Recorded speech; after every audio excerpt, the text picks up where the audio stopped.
Hello दोस्तों, नमस्कार। आपका स्वागत है आपके अपने चैनल हिंदी हब ऑफिशियल में। तो दोस्तों, आज हम कामायनी के श्रद्धा सर्ग के प्रश्नों पे विचार करने वाले हैं। आरपीएससी सेकंड ग्रेड में कामायनी का श्रद्धा सर्ग है वो लगाया गया है। तो इसके दोस्तों इस वीडियो में 60 प्रश्न हैं और इन 60 प्रश्नों के माध्यम से आपका एक थोड़ा सा रिवीजन है वो हो जाएगा। तो चलिए देखते हैं किस प्रकार के प्रश्न हैं। और आपके लगभग दोस्तों जो गद्य और पद्य की सारी रचनाएं थी वो आपके सारे रचनाओं के दोस्तों प्रश्न हो चुके हैं। और इससे पहले मैंने कामायनी का दोस्तों एक भाग और बना रखा है जिसमें मैंने कामायनी से संबंधित जो प्रमुख तथ्य हैं बहुत ही दोस्तों विस्तार के साथ में लिखाए हैं, जिनसे पिछली बार क्वेश्चन पूछा गया था। तो चलिए देखते हैं किस प्रकार के क्वेश्चन हैं। आपसे संबंधित तथ्य पूछे जा सकते हैं और विषय वस्तु में से भी दोस्तों प्रश्न पूछे जा सकते हैं। यदि गहराई से क्वेश्चन देगा तो विषय वस्तु से पूछ लेगा, यदि ऊपर से देगा तो वो आपको तथ्य में से पूछ सकता है। तो चलिए पहला क्वेश्चन है,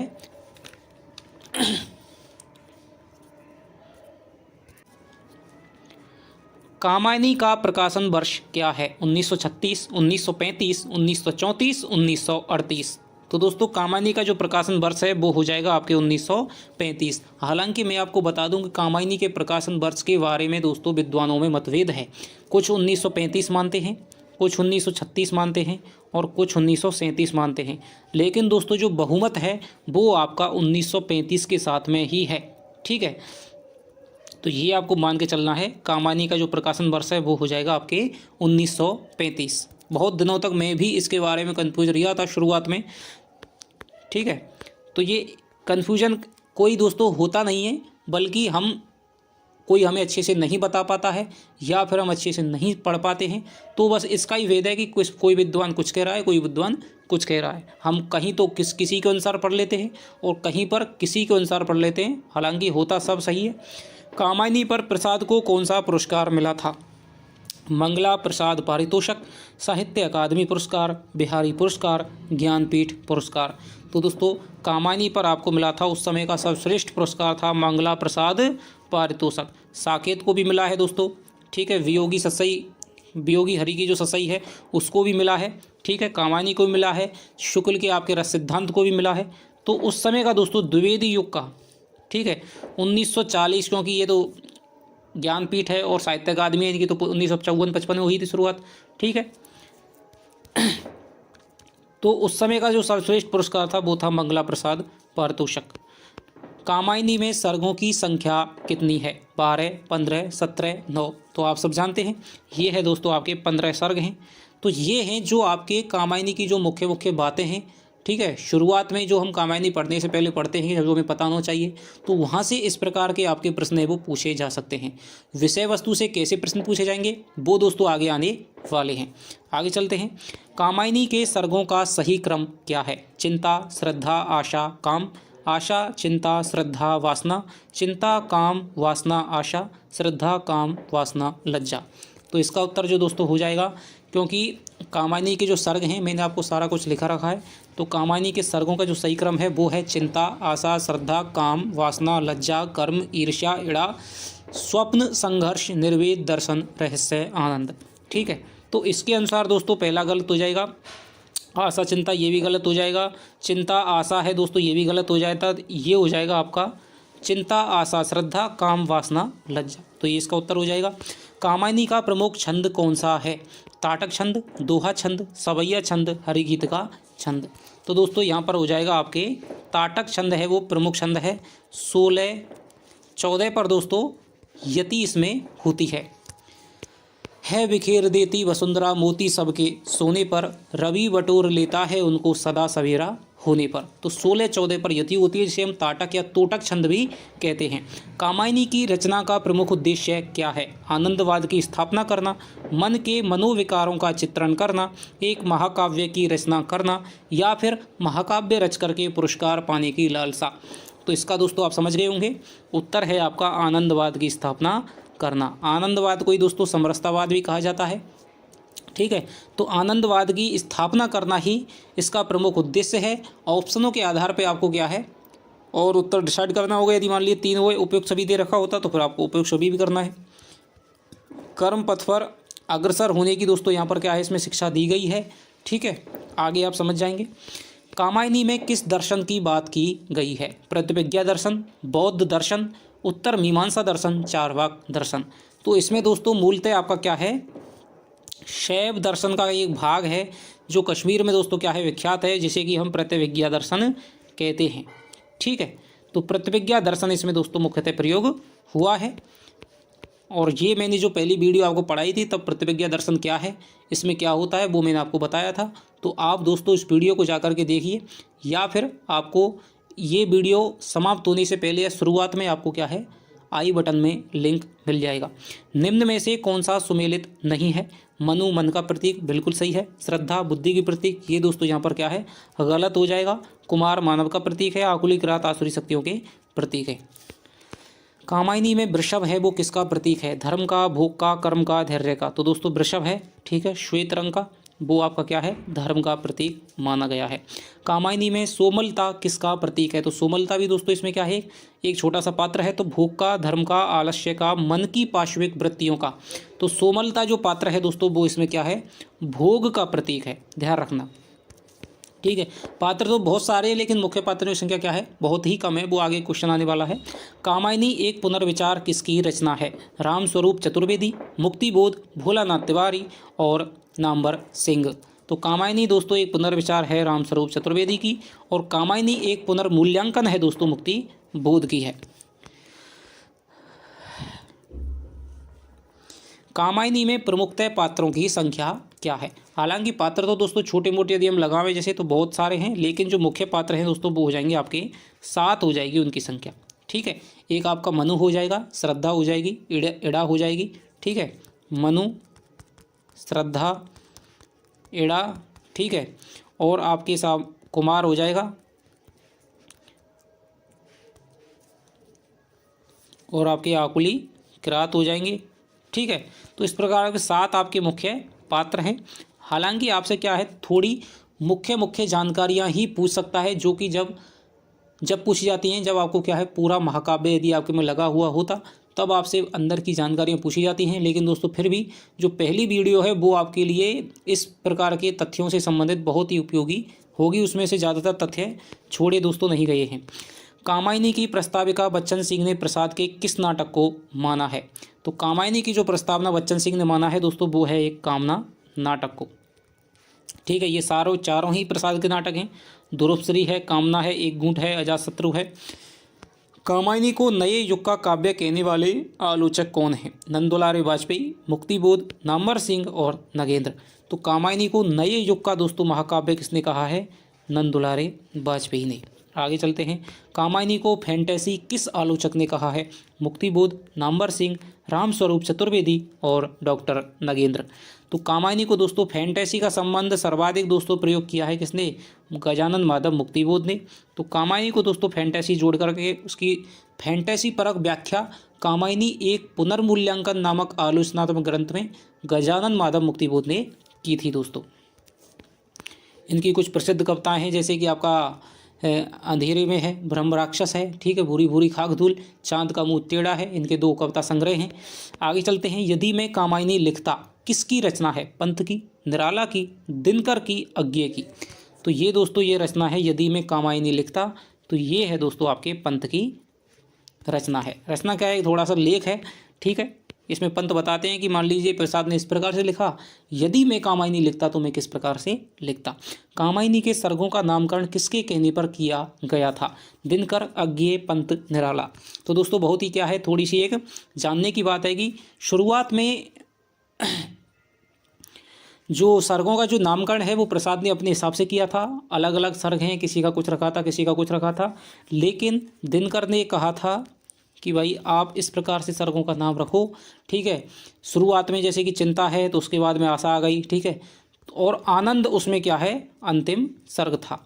तो ये सारी जो बातें हैं, ठीक है, दिनकर के कहने पर ही प्रसाद ने अपने सर्गों का नाम है वो चेंज करके वास्तविक रूप में जो कि आज हमारे सामने उपलब्ध होता है उस रूप में मिलता है। तो दिनकर की सुझाव पर दोस्तों ये बात कही गई थी।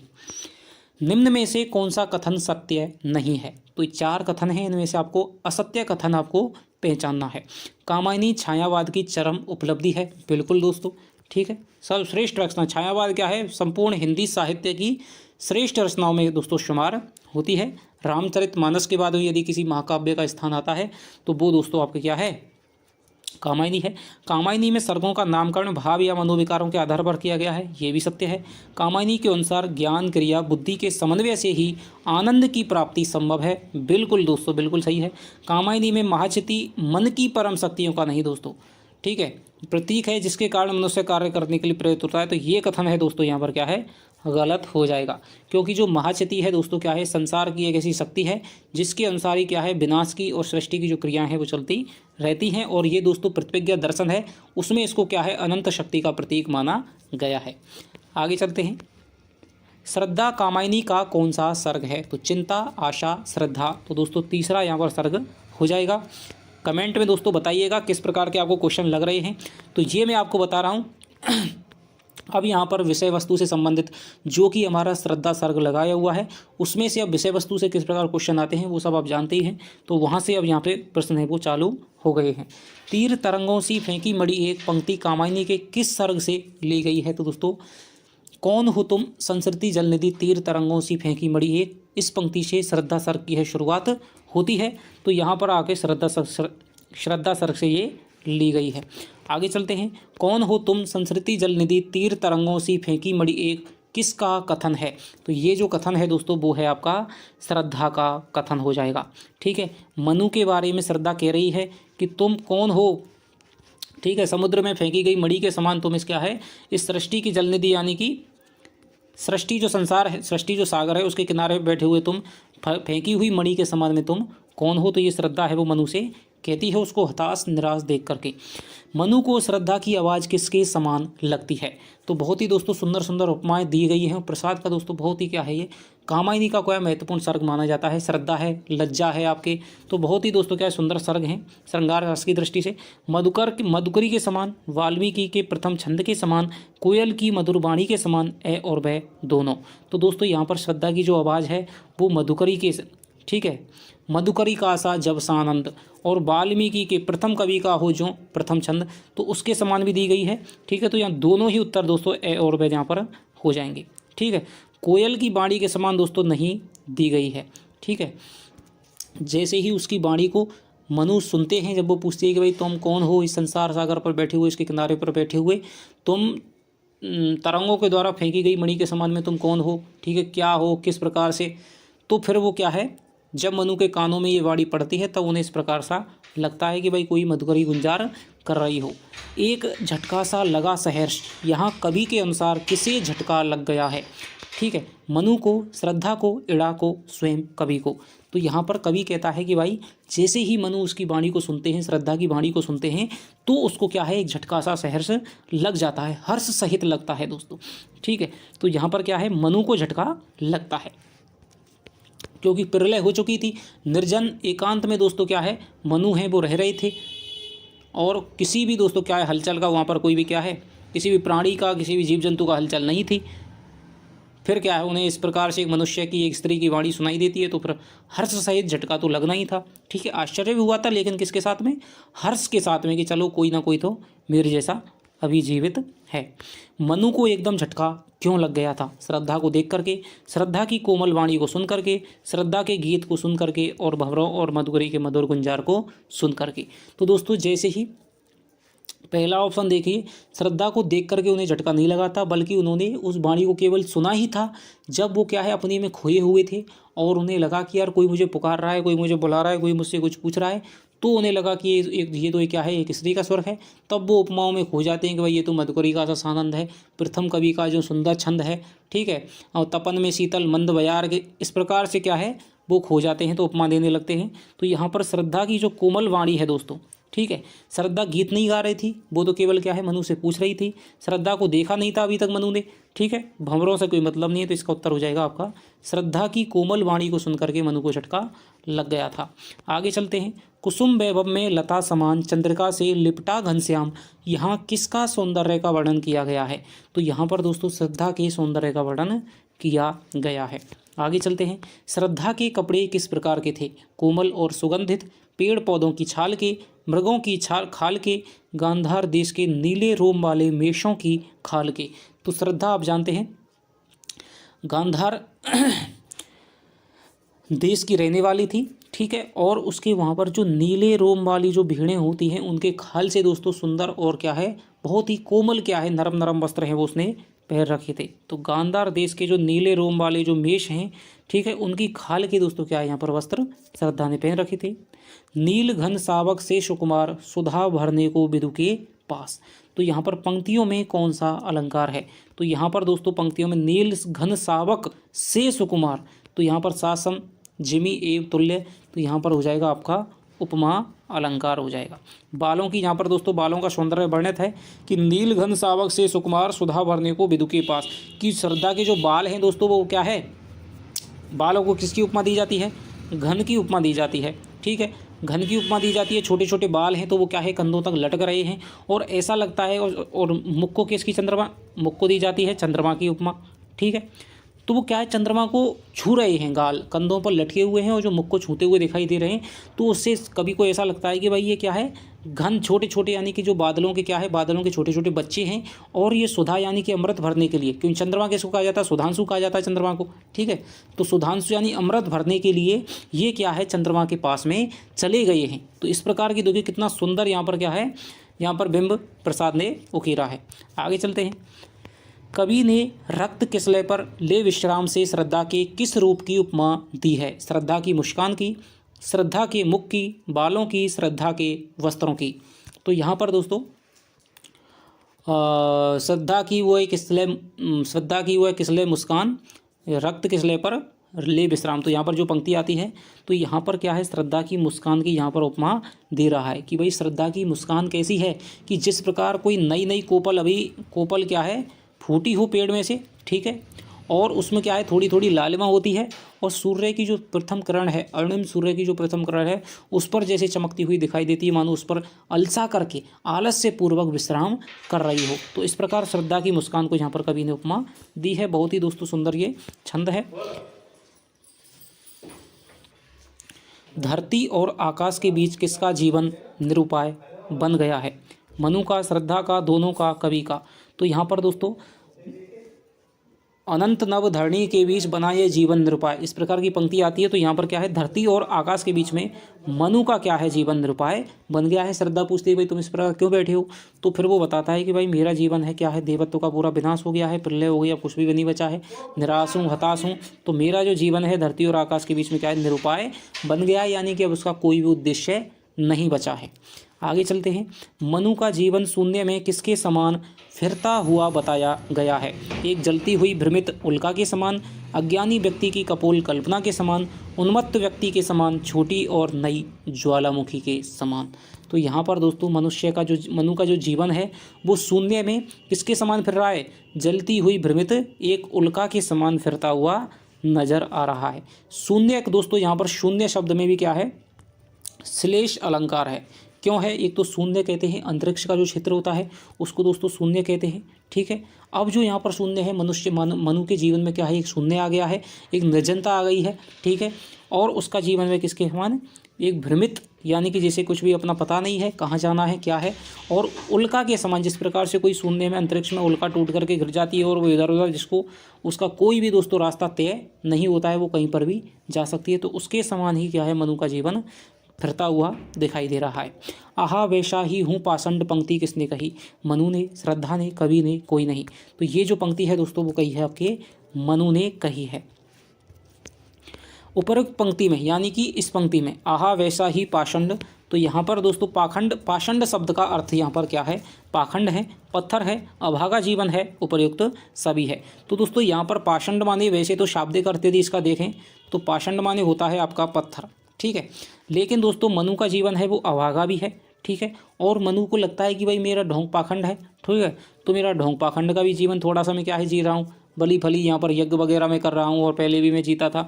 तो इस प्रकार यहाँ पर यदि हम लाक्षणिक को दोस्तों इसका अर्थ देखें यदि हम, ठीक है, भावार्थ में यदि हम अर्थ में यदि हम बात करते हैं तो पाषंड के यहाँ पर दोस्तों उपरोक्त तीनों ही अर्थ यहाँ पर निकल आते हैं, ठीक है। तो इसका जो उत्तर हो जाएगा वो हो जाएगा आपके उपर्युक्त सभी। आगे चलते हैं। मनु का जीवन किसके समान व्यस्त है जिसे सुलझाने का उन्हें अभिमान है? आम आदमी की तरह, एक योद्धा की तरह, पहेली की तरह, निर्जन में भटके हुए आदमी की तरह। तो मनु कहते हैं कि भाई मेरा जो जीवन है वो पहेली के समान व्यस्त है, पहेली सा है जीवन व्यस्त, ठीक है, जिसे सुलझाने का है अभिमान। तो यहाँ पर दोस्तों क्या है, वो कहते हैं कि मेरा जीवन है वो पहेली की तरह व्यस्त है और उलझ गया है, जिसे मैं सुलझाता हूँ और सुलझाने पर मुझे क्या है, एक अभिमान होता है, फिर भी क्या है, मेरा कुछ भी नहीं हो पा रहा है। बसंत का दूत किसे कहा गया है? कोयल को, श्रद्धा को, मनु को, कवि की कविता को। बसंत का दूत किसे कहा गया है? तो दोस्तों कोयल को, श्रद्धा को, मनु को, कवि की कविता को। तो बसंत का दूत है वो आपके श्रद्धा को।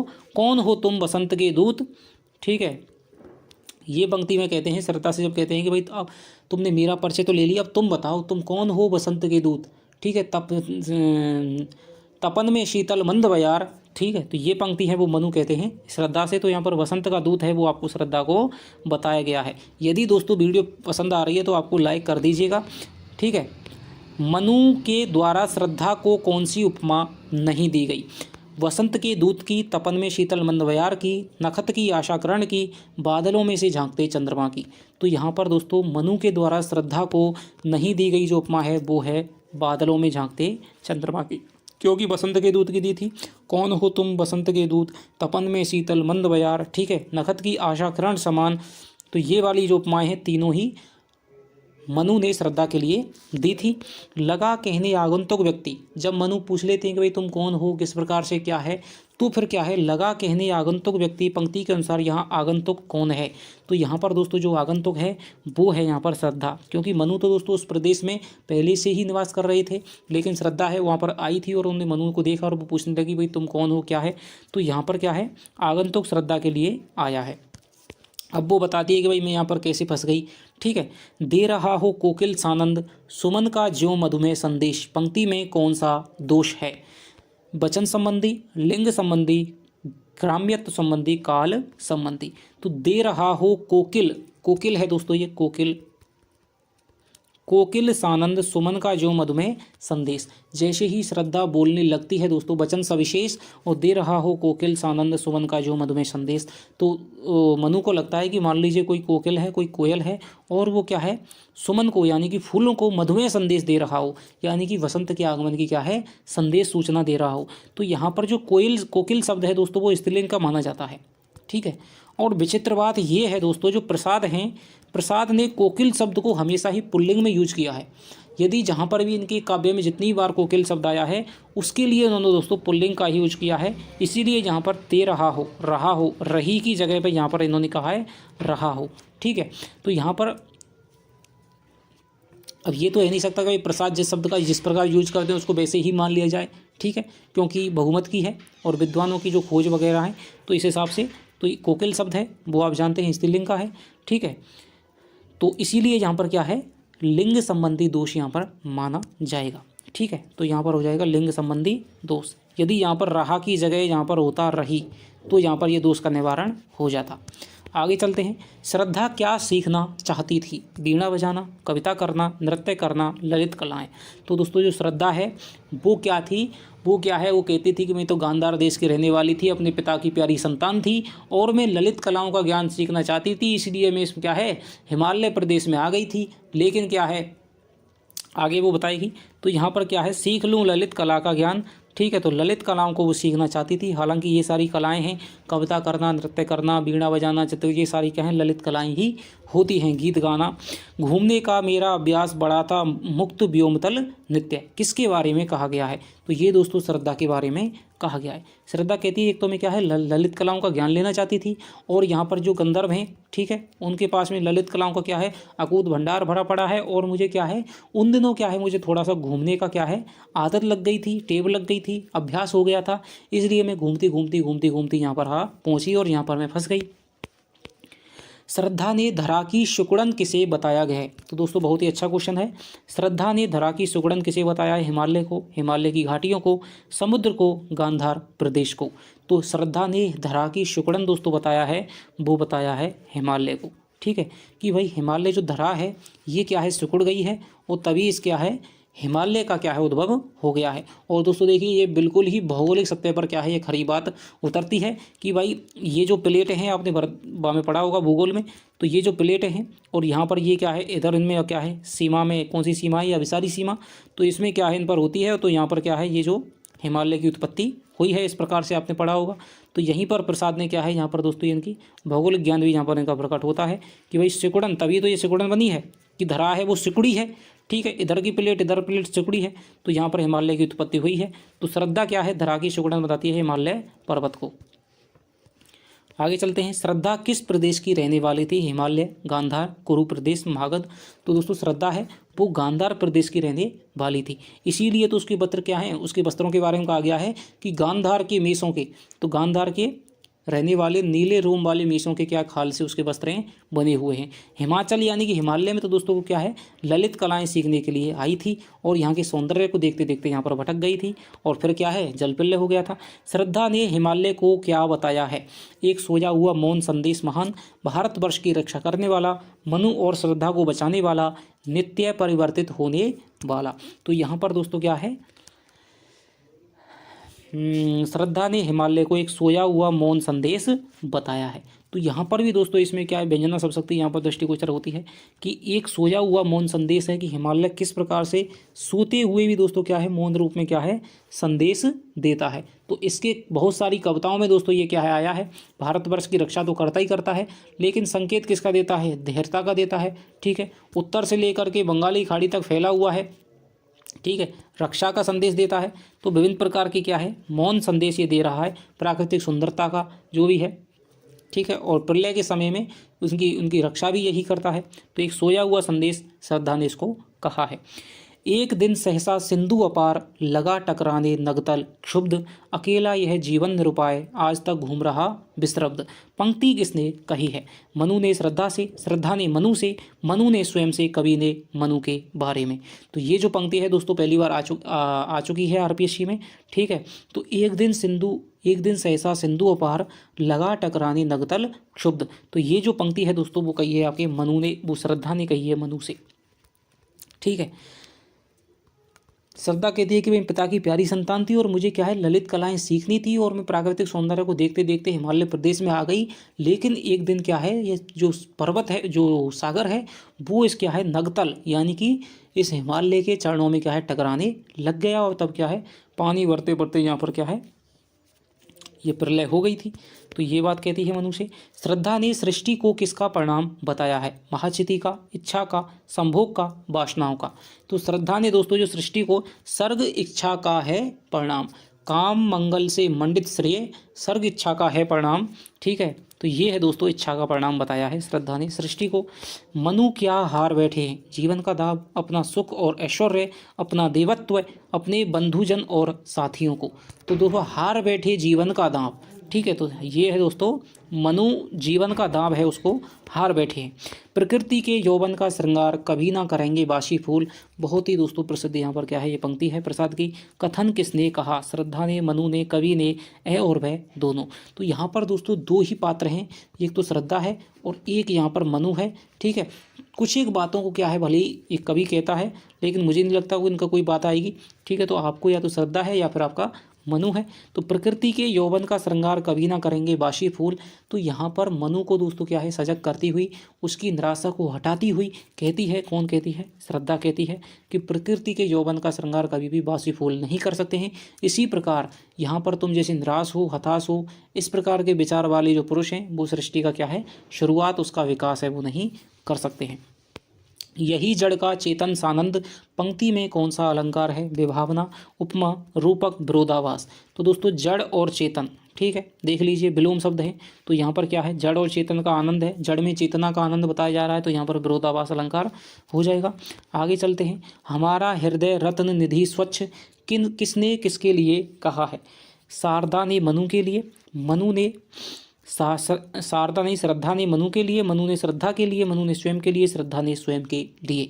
तो ये जो बताया है कि हमारा हृदय रत्न निधि स्वच्छ, तो श्रद्धा कहती है कि भाई तुम उठ खड़े हो, इस प्रकार काम नहीं चलेगा, क्योंकि प्रकृति के यौवन का श्रृंगार कभी भी बासी फूल नहीं करते हैं। तुम खड़े हो, अपनी निराशा को त्यागो और सृष्टि का दोबारा से विकास करो, तुम सृष्टि के मूल पुरुष बनो, ठीक है, और मैं इसमें तुम्हारा पूरा साथ दूंगी। मेरा हृदय क्या है, रत्नों से। कौन कौन से रत्न हैं? परोपकार का है, दया का है, ममता का है, सुंदरता का है, ठीक है, श्रद्धा तो उसका नाम है ही है। तो विभिन्न रत्नों से दोस्तों इसका हृदय भरा हुआ है, और तुम चाहो तो इसमें क्या है, मेरा सहयोग ले सकते हो। और तो ये है, श्रद्धा ने दोस्तों ये स्वयं के लिए कहा है। यदि हमारा दोस्तों यहाँ पर सर्वनाम आ रहा है तो हमारा यानी कि क्या है, उत्तम पुरुषवाचक है, तो यहाँ पर स्वयं के लिए है। तो हृदय रत्न निधि स्वच्छ, किसका हृदय भरा हुआ है, श्रद्धा का। तो श्रद्धा ने ये स्वयं के लिए कहा है। आगे चलते हैं। नव सृष्टि की बेल किससे फैलेगी? मनु से, श्रद्धा से, कवि से, प्रकृति से।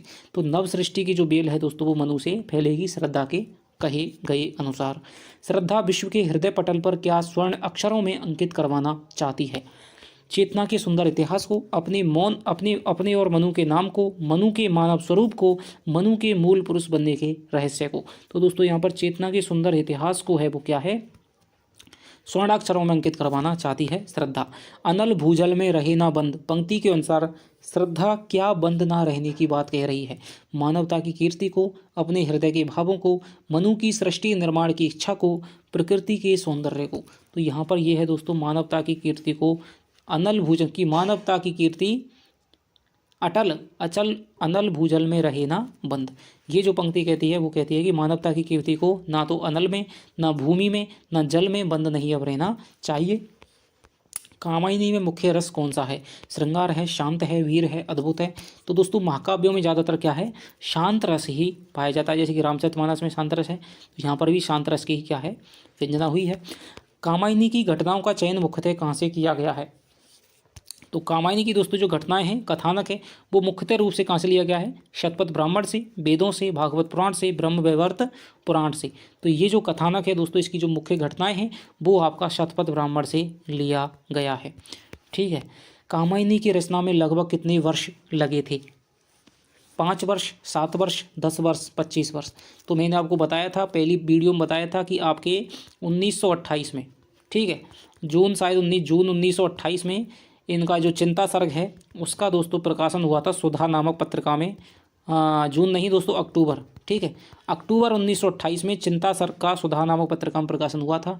तो 1928 और 1935 में इसका दोस्तों प्रकाशन हुआ था पूर्ण रूप से। तो ये हम मानकर चलें तो मुख्य लगभग दोस्तों यहाँ पर क्या है, 7 वर्ष इसको लगे थे, ठीक है। खिला हो ज्यों बिजली का फूल, मेघबन बीच गुलाबी रंग, पंक्तियों में कौन सा अलंकार है? विरोधाभास नहीं है, अतिशयोक्ति नहीं है, श्लेष भी नहीं है, रूपक। तो ज्यों बिजली का फूल दोस्तों यहाँ पर क्या है, बिजली का फूल कहा गया है, तो यहाँ पर रूपक अलंकार हम यहाँ पर मान लेंगे। कामायनी में कौन सी विशेषता है? छायावाद शिल्प का प्रयोग हुआ है, बिल्कुल हुआ है दोस्तों। छायावाद की क्या है, सर्वश्रेष्ठ कृति है। प्रतिविज्ञा दर्शन की पारिभाषिक शब्दावली का प्रयोग हुआ है, महाचति है दोस्तों, ये क्या है, उसकी ही पारिभाषिक शब्दावली है। छायावादी शैली के अनुसार लाक्षणिकता, प्रतीकात्मकता का भर भर के प्रयोग है, सभी। तो इसका उत्तर हो जाएगा आपके उपयुक्त सभी। पुरातनता का यह निर्मोक सहन करती ना प्रकृति पल एक, पंक्ति में निर्मोक शब्द का अर्थ क्या है? निर्मोक, कैंचुली, रहस्य, आवरण और वस्त्र, ठीक है। तो यहाँ पर क्या है, ये श्रद्धा कह रही है मनु से कि पुरातनता का, प्राचीनता का, आपके अंधविश्वासों का, आपकी निराशा का, हताशा का, पुरानी भावनाओं का, विचारों का निर्मोक यानी जो केंचुली है, ठीक है, उसको ये प्रकृति क्या है, पल भर भी क्या है, सहन नहीं कर पाती है। क्योंकि जिस प्रकार जो सांप है दोस्तों उस पर क्या है, केंचुली आ जाती है, लेकिन उसको छोड़ करके क्या है, वो फिर आगे बढ़ जाता है। इसी प्रकार जो प्रकृति है, तभी तो कहती है कि प्रकृति का श्रृंगार कभी भी बासी फूल नहीं करेंगे। जो फूल बासी हो जाते हैं वो झड़ जाते हैं, और प्रकृति में क्या है, हमेशा नित्य नवीन नया आनंद ही क्या, आनंद की सृष्टि होती रहती है। इसी प्रकार तुम भी इन हताश निराश भावनाओं को छोड़ करके आगे बढ़ो और इस सृष्टि की क्या है, दोबारा से सर्जना करो, इसके मूल पुरुष तुम बन जाओ। तो केंचुली हो जाएगा, निर्मोक माने होती है दोस्तों केंचुली। छायावादी नारी है, पुरुष की प्रेरक शक्ति, नरक का द्वार, निंदनीय, वासना से भरी हुई। तो यहाँ पर छायावादी नारी को दोस्तों यहाँ पर क्या है, पुरुष की प्रेरक शक्ति बताया गया है। लेकिन जो नाथ साहित्य में दोस्तों क्या है, उसको क्या है, नरक का द्वार कह दिया गया है। इसी का भावना कबीर पर भी आई है। और कबीर क्या कहते हैं, कबीर कहते हैं कि नारी की झाई परत अंधा होत भुजंग, और कबीरा तिन की कागति जो नित नारी के संग। हालांकि दोस्तों कबीर ने जो राम की वंदना है वो भी क्या है स्त्री के रूप में की है, लेकिन कबीर है दोस्तों मुख्यतः कामनी रूप की उसकी क्या है निंदा करते हैं। कनक कामनी ये दुर्गम घाटी दो है, तो नारी के कामनी रूप की निंदा है वो आपके संत साहित्य में मिलती है। और आपके क्या है और ढोल गंवार शूद्र पशु नारी, तो तुलसीदास के यहाँ पर भी नारी की निंदा मिलती है। लेकिन जो छायावादी नारी है दोस्तों क्या है पुरुष की प्रेरक शक्ति है, ठीक है। और द्विवेदी युग में भी दोस्तों नारी की क्या है अवलापने का नारी, ठीक है। अवलापन का भी जिक्र हुआ, उसकी दयनीयता का भी, और उसकी क्या है सबलता का भी जिक्र हुआ है कि नर से भारी नारी दो दो मात्राएं हैं, ठीक है। कामायनी को छायावाद का उपनिषद किसने कहा है? शुक्ल ने, हजारी प्रसाद द्विवेदी ने, शांति प्रिय द्विवेदी ने, नंबर सिंह ने। तो छायावाद को छायावाद का उपनिषद है कामायनी को किसने कहा है? शांति प्रिय द्विवेदी ने। बहुत ही दोस्तों इंपॉर्टेंट क्वेश्चन, ठीक है, साहित्य की दृष्टि से भी और वैसे भी। कामायनी को दोस्तों यही ज़्यादातर कथन पूछा जाता है। एक तो मानवता का रसात्मक इतिहास किसने कहा है, ठीक है। फैंटेसी किसने कहा है? फैंटेसी वाला क्वेश्चन दोस्तों आपके कहाँ आया था? कामायनी को फैंटेसी किसने कहा है? तो ये आया था आपके कॉलेज लेक्चरर 2021 में। तो शांति प्रिय द्विवेदी दोस्तों बहुत ही अच्छा क्वेश्चन है। छायावाद का उपनिषद। कामायनी को दोष रहित व दोष सहित रचना किसने कहा है? दोष रहित व दोष सहित रचना किसने कहा है? दिनकर ने, नामवर सिंह ने, मुक्तिबोध ने, निराला ने। तो दोस्तों कामायनी दोष रहित व दोष सहित निबंध है किसका? ये निबंध है आपके दिनकर का। दिनकर ने इस नाम से निबंध लिखे थे। आलोचक जो दोस्तों होते हैं, यदि मैं आपको बताऊं, साहित्य को यदि आपको समझना है, विचारों को समझना है, किसी से बहस करनी है, किसी की बातों पर अपने तर्क देने हैं, इंटरव्यू आपको पास करना है, तो आपको आलोचना विधा का दोस्तों क्या है आपको गहन अध्ययन करना चाहिए, ठीक है। जैसे इस पर जो टीकाएं लिखी गई हैं, इस पर जो आलोचना लिखी है, इस पर जो निबंध लिखी गई है। अब यहाँ पर यदि दिनकर का पक्ष आपको जानना है तो दिनकर का आप ये निबंध पढ़ लीजिए, कामायनी दोष रहित व दोष सहित। तो ये आपको बता देंगे कि भाई इसमें ये दोष हैं और ये इसमें कमियां हैं। यदि आप इंटरव्यू में जा रहे हैं, मान लीजिए आपसे इंटरव्यूअर है, वो पूछ लेता है कि भाई कामायनी की आप क्या क्या कमियाँ देखते हैं, उसमें क्या क्या दोष देखते हैं, तो दोस्तों इंटरव्यूअर है वो कोई अपने अनुसार बना करके ज्ञान नहीं लाते हैं, वो क्या है इस प्रकार की रचनाओं को सभी को पढ़ चुके होते हैं, तो वहीं से क्या है वो पूछते हैं, ठीक है। हमें लगता है कि भाई ये कितने ज्ञानी हैं, ऐसा कुछ नहीं होता है। जो जितना पढ़ेगा दोस्तों उसमें इतना ही बहस करने की क्षमता, तर्क देने की, जवाब देने की, प्रत्युत्पन्नमति की क्षमता आ जाती है। कुछ ऐसा नहीं है। तो सब कुछ दोस्तों पहले का किया कराया है। आजकल कुछ भी नया नहीं कहा जा सकता, नए ढंग से ज़रूर कहा जा सकता है। प्रकृति का श्रृंगार कौन नहीं कर सकता है? तो मैं आपको बताया कि बासी फूल हैं वो प्रकृति का श्रृंगार नहीं कर सकते हैं। कौन कहती है? श्रद्धा कहती है मनु से। तो ये थे दोस्तों आपके कामायनी के 60 प्रश्न, और आशा करता हूँ कि दोस्तों आपको प्रश्न है वो आपको पसंद आए होंगे। और आपका पूरा का पूरा दोस्तों कामायनी है, लगभग इसमें आपके 61-62 हैं, शायद 61-62 छंद हैं, वो आपके समझ में आ गए होंगे। थोड़ी सी मैंने कथा है वो आपको क्वेश्चनों के माध्यम से भी कराई है। और अब यदि इस वीडियो को, ठीक है, यदि आपने ये वीडियो पहले देख ली है और आप तथ्य लिखना चाहते हैं तो पहली वीडियो आप जा करके देखिए, उसके माध्यम से आपका तथ्य वाला क्वेश्चन है, कोई गलत नहीं होगा, ठीक है। और इस वीडियो को ले करके समझ करके उसके बाद में आप एक बार और कामायनी आप यदि पढ़ करके देखेंगे तो आपको बहुत ही अच्छी तरह से समझ में आ जाएगी। अब आपको लगेगा कि वास्तव में कितनी सरल चीज़ है कामायनी को जो बताया जाता है दोस्तों। हालांकि सबसे बड़ा महाकाव्य है, ठीक है। यदि इसको पढ़ाया जाए तो अच्छे दोस्तों नहीं पढ़ा सकते हैं, लेकिन यदि इसको एक बार समझ में आ गई तो दोस्तों बहुत सरल भी लगती है। तो चलिए आपसे मिलते हैं दोस्तों। यदि आपको वीडियो अच्छी लगी हो, ठीक है, तो आप कमेंट में करिएगा और लाइक कर दीजिएगा। और यदि आप चैनल पे दोस्तों नए हैं तो चैनल को सब्सक्राइब कर लीजिएगा। आगे आपसे मिलते हैं अगली वीडियो में। तब तक के लिए दोस्तों बाय बाय, जय हिंद, जय भारत।